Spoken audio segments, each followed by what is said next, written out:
Hi, everybody. This is Mark Plunkett, the pastor of Heritage Presbyterian Church, and this is our weekly devotional for the last day of February, February 28th, 2022. Lent starts in a couple of days on Ash Wednesday, and whenever Lent rolls around, a lot of people try to observe Lent by fasting. And the way that we do it in our modern times is we say to each other, "What are you going to give up for Lent?" In other words, in fasting, you don't necessarily have to deny yourself food, but you can do things like give up desserts or give up coffee. I did that one year. I had a headache for a week, but it was still good for me to give up coffee because it lowered my blood pressure. And there's other things that you can do. I think that we need to pay attention, though, when we're doing these things, to what Jesus has to say about fasting. Now, in Jesus' day, he was talking about fasting from food. But it's okay. Let's apply it to what we're talking about too. Listen to this. This is from Matthew, and it says, concerning fasting.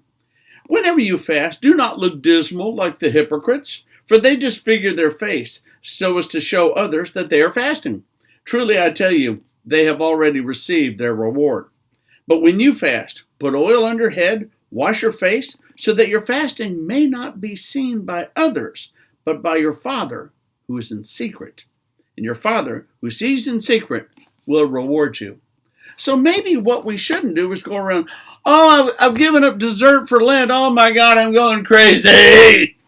Or, I have to admit, like I did the year that I gave up coffee, oh my God, my head is killing me. I never should have given up coffee. That was bad. I made some jokes about it sometimes. When people would sit next to me and they had coffee, I would say, "Can I just lean over and smell your coffee a little bit?" I don't know that that was necessarily going against what Jesus said, but it definitely wasn't keeping it to myself. One of the things that my wife and I like to do is tell each other what we're going to give up or what we're going to do for Lent, so that we hold each other accountable. There's nothing wrong with that. Having a partner in your fasting, I think, is a really good idea because you can talk to each other. Hey, how's it going? How you doing? You stand up. Oh, good for you. Good for you. Or you can also kind of have them as a prayer partner. That's not a bad idea either. And let me give you one more thing to think about. Okay, we all talk about what we're going to give up for Lent. Have you ever considered adding something? What if you added something? Like, if you're not a Bible reader, what if you read the Bible for just 5 minutes a day? Just 5 minutes a day. We've all got 5 minutes, don't we? Come on, you can read the Bible for 5 minutes. I don't know where to start. Start in the Gospels.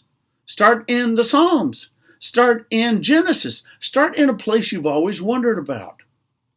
Just start. Pick whatever kind of Bible you want. You can read everything from King James to the most modern NIV, I believe is what it's called. That's the most modern one right now. You can read any kind that you want, and if you speak another language, you can even get it in whatever language you want. The Bible's just full of all kinds of interesting things in it, and it can be read in all kinds of ways. The other thing to think about is, if you add a little Bible reading, maybe you add taking a walk. All right, go for a 2-minute walk, a 5-minute walk. We've all got 5 minutes, folks. No matter how busy we all may be, you've got 5 minutes. And it's good discipline. Fasting is about discipline. Fasting during Lent is about preparing ourselves for Lent, for all the things that we know are coming. That terrible week when Jesus was tried and crucified, followed by the glorious morning of Easter when he rose from the dead. Preparing ourselves prayerfully for Lent is a really good idea. Consider how you could fast.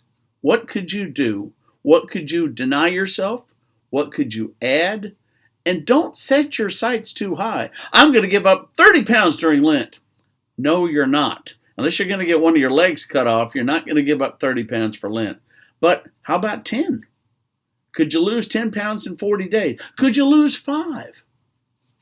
That'd make it better. Maybe a walk will help.